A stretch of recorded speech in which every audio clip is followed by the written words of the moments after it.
Good morning class 8। चलिए सभी बच्चे अपनी हिंदी ग्रामर की बुक्स ओपन करिए। आज हम सभी बच्चों को हिंदी ग्रामर पढ़ाएंगे। देखिए आपकी बुक का नाम है आराधना व्याकरण। ठीक है, सभी बच्चे ओपन करिए इसे। देखिए सबसे पहले विषय सूची देखेंगे। हमारा हाफिली सिलेबस स्टार्ट हुआ है। हमने आपको बताया थे 11 to 20 चैप्टर आ रहे हैं, जिसमें हमने आपको लास्ट वीडियो कराई थी पार्ट 13, जिसमें हमने आपको चैप्टर 15 और 16 कराया था पार्ट 13 में। आज हमारा है चैप्टर 17। ये आज हम आपको पार्ट 14 में कराएंगे। ठीक है, पार्ट 14 में आज हम आपको चैप्टर कारक कराएंगे। ठीक है, तो ओपन करिए चैप्टर 17।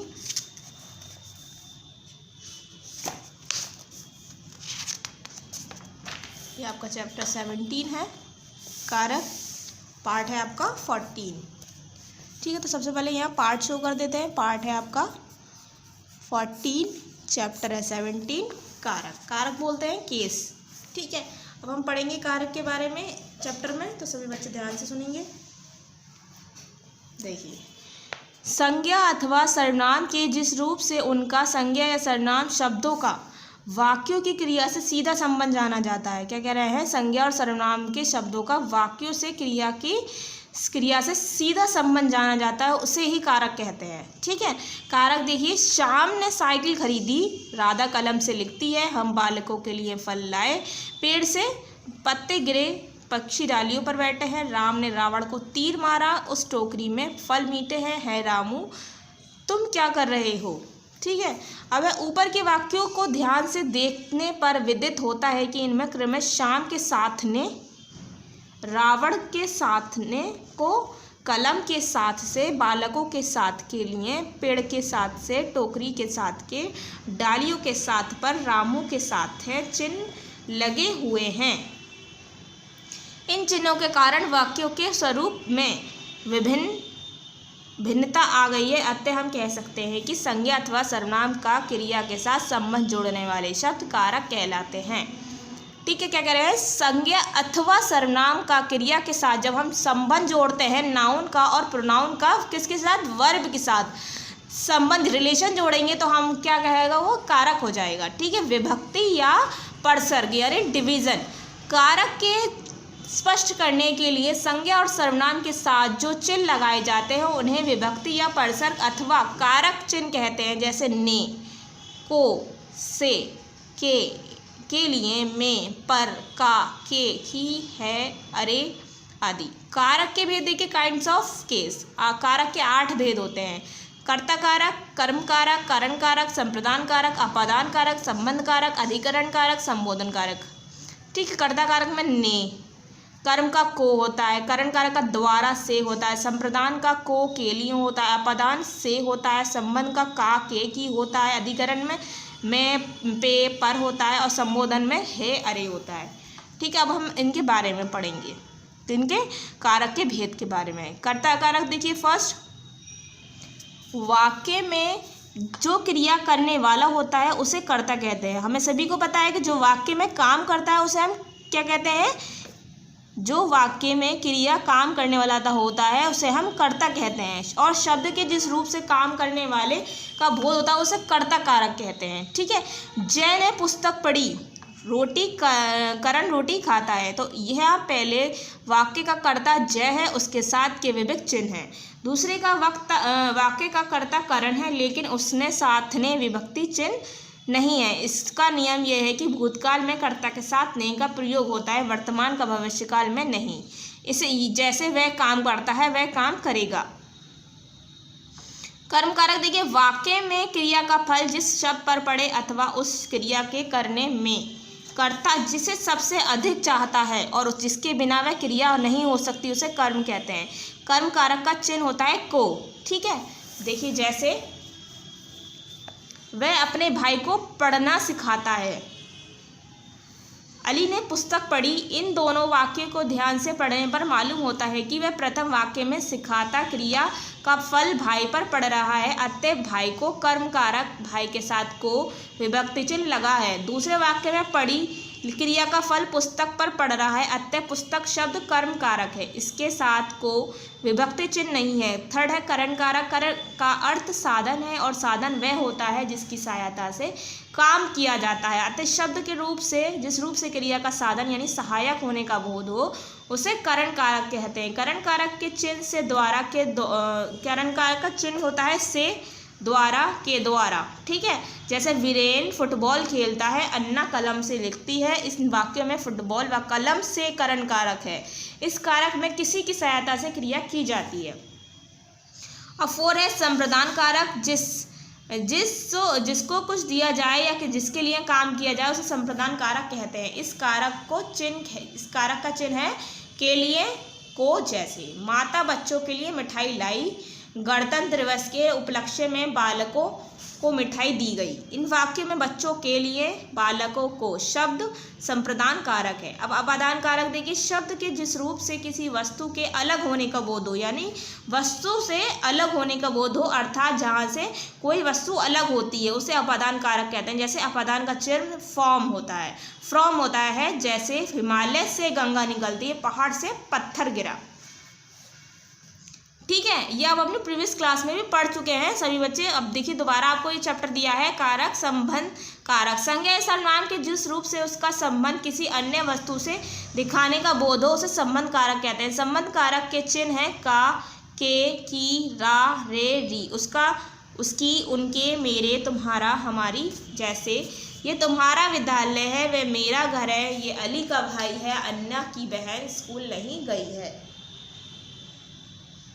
ठीक है, अब है इन वाक्यों में तुम्हारा, मेरी, अली का, अन्ना की, ये शब्द संबंध कारक हैं क्योंकि तुम्हारा विद्यालय से, मेरा घर से, उस अलग का भाई से, अन्ना की बहन से संबंध बताया गया है। अधिकरण कारक देखिए, शब्द के जिस रूप से क्रिया का आधार प्रकट होता है उसे अधिकरण कारक कहते हैं। इसका विभक्ति चिन्ह में पर है, जैसे डेविड घर में है, पेड़ पर पक्षी रहते हैं। इन वाक्यों में घर में और पेड़ पर शब्द क्रमशः रहते हैं, क्रिया का आधार प्रकट करते हैं, इसलिए पेड़ पर तथा में शब्द अधिकरण कारक है। संबोधन कारक। संज्ञा शब्द के जिस रूप से किसी को पुकारने अथवा संबोधित करने का बोध हो उसे संबोधन कारक कहते हैं। इस कारक के चिन्ह है ओ, अरे, रे। जैसे अरे लड़के फूल मत तोड़ो, हे ईश्वर मेरी रक्षा करो, ओ बालक तुम यहाँ क्यों आए। ठीक है, कर्म कारक और संप्रदान कारक में अंतर देखिए। अब कर्म कारक का विभक्ति चिन्ह को है और संप्रदान कारक का विभक्ति चिन्ह को भी को है, किंतु दोनों में अभिप्राय अर्थ का अंतर है। कर्म कारक में को युक्त शब्द पर क्रिया का फल निर्भर हो रहता है और संप्रदान कारक में को युक्त शब्द कुछ देने का अर्थ प्रकट करता है। जैसे उसने भाई को पुस्तक दी, इस वाक्य में भाई को पुस्तक दी गई, अतः भाई में संप्रदान कारक है। उसने अली को डांटा, इस वाक्य में डांटा क्रिया का फल अली पर पड़ रहा है, अतः अली में कर्म कारक है। अब है करण कारक और अपादान कारक में अंतर।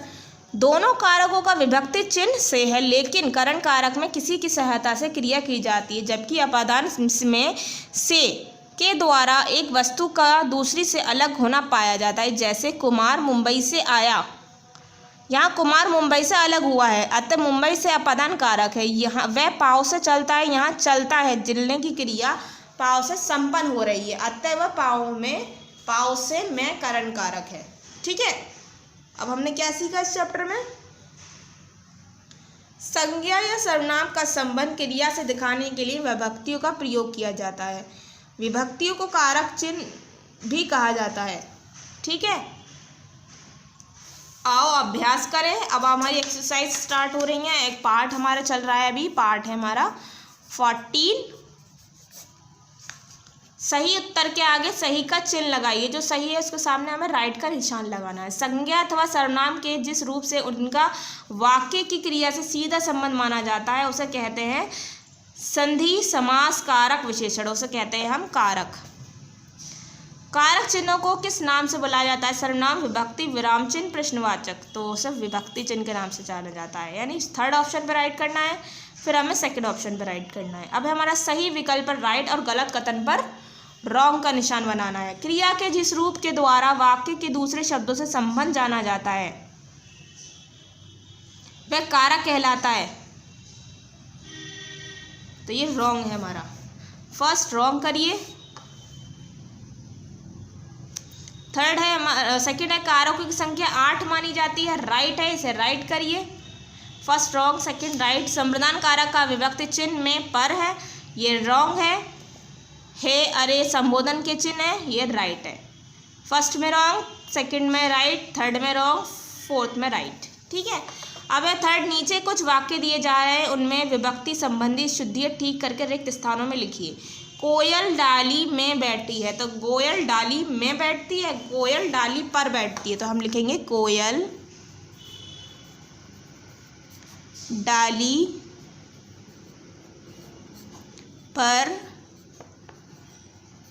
बैठी है।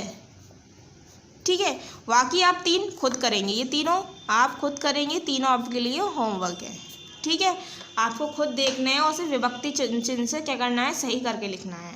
ठीक है। फर्स्ट मैंने करके आपको दिखा दिया, कोयल डाली में बैठी, कोयल डाली पर बैठी है। सेकंड, थर्ड और फोर्थ आप खुद करेंगे। अब है आपके निम्नलिखित प्रश्नों के उत्तर दीजिए, या हम आपको कॉपी पर कराएंगे। तो कॉपी है आपकी हिंदी ग्रामर की, खोलिए।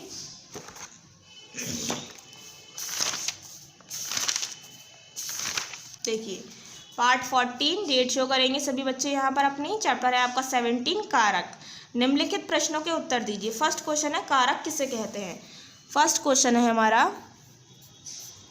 कारक किसे कहते हैं।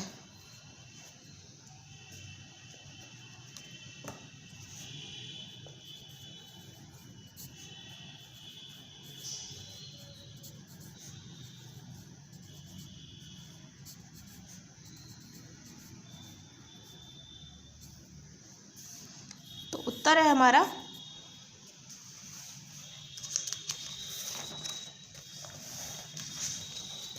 संज्ञा अथवा सर्वनाम का क्रिया के साथ संबंध जोड़ने वाले शब्द कारक कहलाते हैं। ठीक है। संज्ञा अथवा सर्वनाम का क्रिया के साथ संबंध जोड़ने वाले शब्द कारक कहलाते हैं। पेज नंबर 56 पर आपको ये आंसर मिलेगा। ठीक है। पेज नंबर 56 से आपको ये आंसर लिखना है, पेज नंबर 56 से। ठीक है। अब हमारा दूसरा सवाल है, यानी दूसरा प्रश्न है, कारक के कितने भेद हैं, उनके नाम लिखिए। कारक के कितने भेद हैं, नाम लिखिए।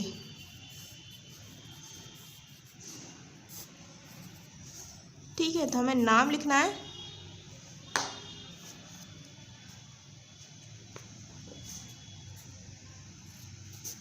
कारक के कितने भेद होते हैं, नाम लिखिए।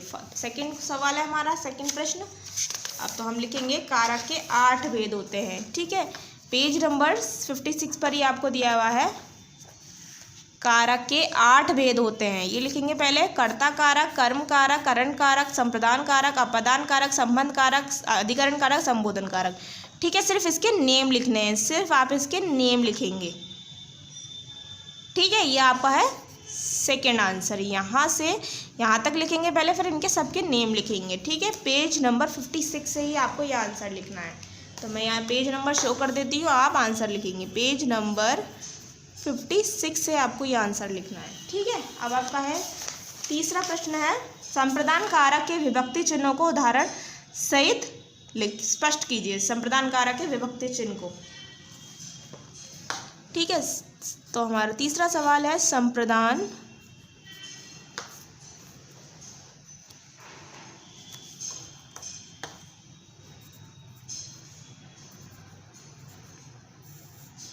कारक के विभक्ति चिन्ह को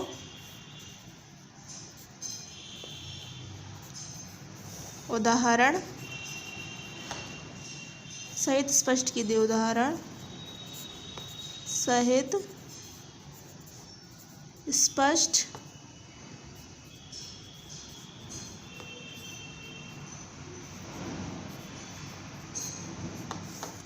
हमारा उत्तर रहेगा। कुछ सवाल है हमारा, संप्रदान कारक के विभक्ति चिन्हों को उदाहरण सहित स्पष्ट कीजिए। ठीक है, तो हमारा लिखेंगे यहाँ से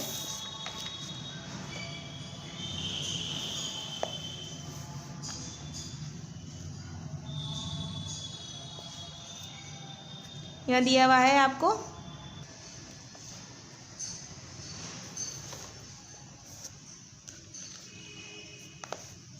ठीक है, तो आप यहाँ से लिख दिएगा, संप्रदान कारक से पूरा लिख दिएगा।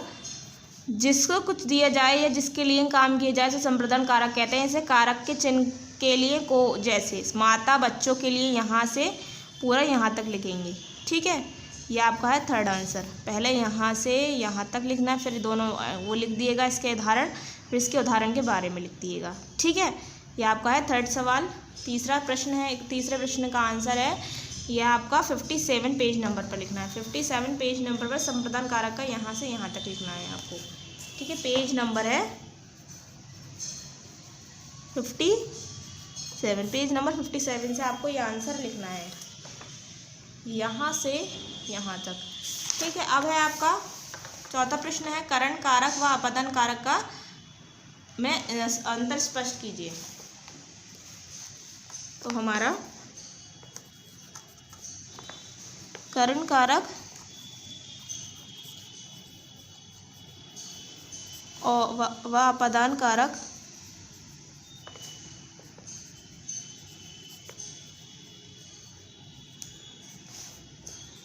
में अंतर स्पष्ट कीजिए। अंतर स्पष्ट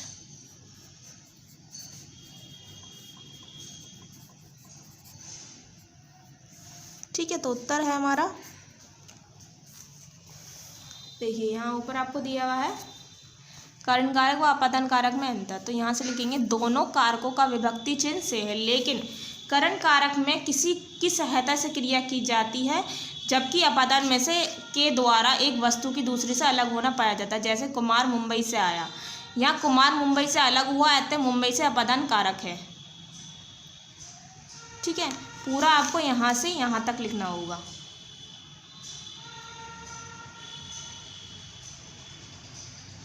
सिर्फ आपको उदाहरण सहित नहीं बताना, यहीं तक लिख दिएगा बस। दोनों कारकों का विभक्ति चिन्ह से है, लेकिन करण कारक में किसी की सहायता से क्रिया की जाती है, जबकि अपदन में से के द्वारा एक वस्तु का दूसरे से अलग होना पाया जाता है। ठीक है, ये आपका 4 आंसर है। यहाँ से यहाँ तक आपको करना है। ठीक है, यहाँ से यहाँ तक सेकंड लाइन तक करेंगे। पेज नंबर है आपका पेज नंबर 58। ठीक है, पेज नंबर 58 पर आपको ये आंसर मिल जाएगा। ठीक है, पार्ट में यहाँ भी शो कर देती हूँ, पार्ट है आपका 14, डेट शो करेंगे यहाँ पे भी। देखिए सबसे पहले डेट शो करिएगा, पार्ट 14 लिखिएगा।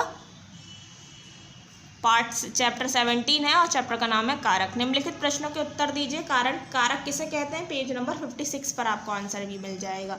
कारक के कितने भेद हैं, नाम लिखिए, पेज नंबर 56 पर ये आपको आंसर मिलेगा। ठीक है, संप्रदान कारक के विभक्ति चिन्हों को उदाहरण सहित स्पष्ट करना, ये आपको आंसर पेज नंबर 57 से मिल जाएगा। अब आपका है 4 प्रश्न है, करण कारक व अपदान कारक में अंतर स्पष्ट कीजिए, यह आंसर आपको पेज नंबर 58 पर मिल जाएगा। ठीक है, आप देखिए एक्सरसाइज है, सभी बच्चों को बुक पर ही रखनी है। ठीक है, मैंने एक यहाँ करा दिया है इसे, और बाकी आपको होमवर्क में दिया है, तो ये तीनों मैंने एक आपको कॉपी पर बुक पर कराया, तो तीनों ही आपको बुक पर ही रखने हैं। ठीक है, सारी एक्सरसाइज बुक पर रखेंगे, सिर्फ क्वेश्चन आंसर ही आपको कॉपी में करना है। ठीक है, मैं आपको दोबारा बता देती हूँ आंसर। फर्स्ट आपका आंसर यहाँ से यहाँ तक है, सेकेंड आंसर आपको पहले यहाँ से यहाँ तक करना है, फिर इसके नेम लिखने हैं। ठीक है, थर्ड आंसर आपका यहाँ से यहाँ तक है, और फोर्थ आंसर आपका यहाँ से यहाँ तक है। ठीक है, यहाँ आपका क्या हो जाता है, पार्ट 14 कंप्लीट हो जाता है। ठीक है, सभी बच्चे वीडियो अच्छी तरीके से देखेंगे, उसके बाद अपना वर्क कंप्लीट करेंगे। ठीक है, थैंक यू।